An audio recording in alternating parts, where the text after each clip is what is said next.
헌법재판소 김정원 사무처장님, 예. 고생 너무 많으셨습니다. 예. 그리고 김석우 법무장관 직무대행은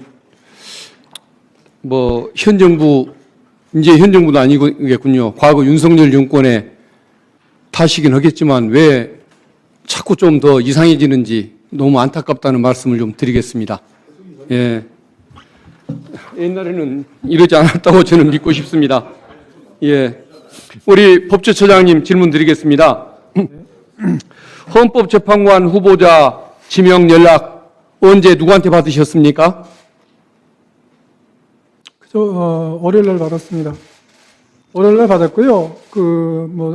어떤 경위로 어떻게 받았는지 그거는 우리 정부 내부적인 인사 관련된 문제이기 때문에 그거는 말씀드리지 않겠습니다. 인사검증 동의서는 언제 내셨습니까?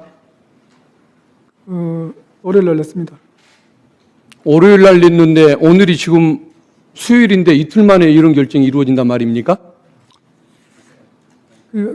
절차적인 거는 그건 모르고 어쨌든 월요일 이틀 만에 인사검증이 이루어진다는 건 이것은 거의 번개불에 콩을 볶아 먹었다는 얘기밖에 안 되는 것 같네요.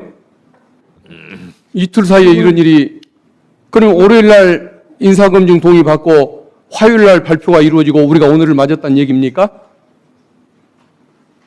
아무튼 참 놀라운 현상인 것 같습니다.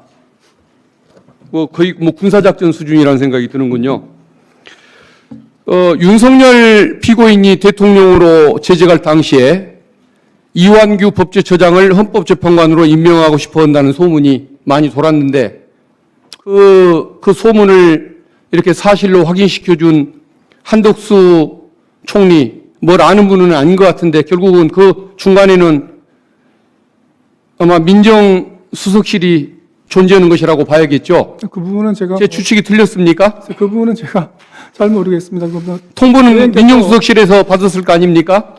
없어져 버린 대통령의 보좌기관이 지금까지 남아서 그런 유은 통치를 하고 윤석열의 그림자를 짙게 드리우게 하는 것 같습니다. 지금 경찰 공수처 지금 수사 중인 사건이 있지 않습니까? 경찰에서 조사는 받았고요. 결정이 아직 안 되고 있는 상황입니다. 핸드폰 공수처는 조사를 아직 안 받았고요. 수사가 시작되기 전에 핸드폰을 교체했던 사실 있으셨지 않습니까? 그렇습니다. 경찰 조사받을 때 진술거부권 행사했다고 그렇게 알려지던데 그게 맞습니까? 경찰 조사받을 때 전체적인 경위에 대해서는 말씀을 드렸고요. 그다음에 이제 여러 가지 세부적인 이런 거에 대해서 묻는 물음에 대해서는 이미 제가 일반적인 얘기를 다 했기 때문에 똑같은 질문을 계속 똑같은 얘기를 해야 되지 않습니까? 그래서 그때는 나머지는 또 진술거부한 적은 있습니다. 2월 4일 날 국회 내란 국조특위에 출석하신 적이 있습니까? 있습니다. 그때 최상목 권한대행이 마은혁 재판관 임명을 보류하는 것에 대해서 정당한 권한 행사라고 답변하신 적이 있습니까? 그런 적이 있습니다. 지금도 그 소신이 마찬가지입니까? 그 부분에 대해서는 이미 헌법재판소에서 형식적 심사권만 인정하는 판결이 났기 때문에 지금은 헌법재판소의 그 판결 내용대로 따릅니다. 근데 그 당시에 저는 그런 생각을 했었습니다. 자, 그러면 3월 4일 날 국무회의 전에 비공개 간담회에서 헌법재판소 결정을 반드시 따를 필요 없다.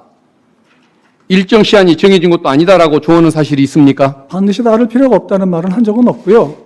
따라야 합니다. 헌법재판소 판결은 따라야 하는데 다만 의무이행에 대한 기간이 없기 때문에 상당한 기간 내에 판단해서 따르면 된다고 그렇게 말씀드렸습니다. 헌법재판소 결정이 나기 전에는 헌법을 준수해야 한다는 사실을 모르셨습니까? 의원님, 아니, 아셨는지 모르셨는지만 얘기해 주십시오.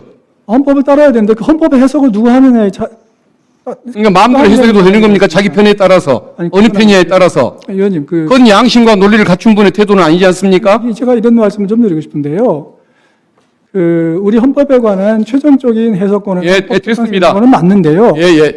처장님 됐습니다. 한덕수 총리가 계속 임명을 강행하려고 하면 저는 한덕수 권한대행 탄핵해야 한다고 생각하는 사람인데 한덕수 권한대행이 탄핵되는 상황이 오더라도 본인 자리 계속 유지하기를 희망하십니까? 그 부분에 대해서 제가 말씀드리는 적절치 않고요. 저는 어쨌든 한덕수 권한대행께서 여러 가지 상황을 고려해서 결정을 하신 것이고, 저는 어쨌든 한덕수 권한대행 결정을 존중하는 입장입니다. 그동안에 보여왔던 이 언행이라든가 태도를 보면 헌법재판관이 되겠다고 나서는 우리 처장님의 태도를 저는 이해를 못하겠습니다. 양심상으로라도 응해서는 안 되는 거 아닙니까? 어떻게 이런 얘기를 하고 이런 행태를 취했던 분이 헌법재판관이 되겠다고 나설 수가 있습니까? 과거에도 이런 분이었습니까? 왜 도대체 윤석열 정권하고 가까워지면 다들 사람이 이상해집니까? 원래 이상했어요.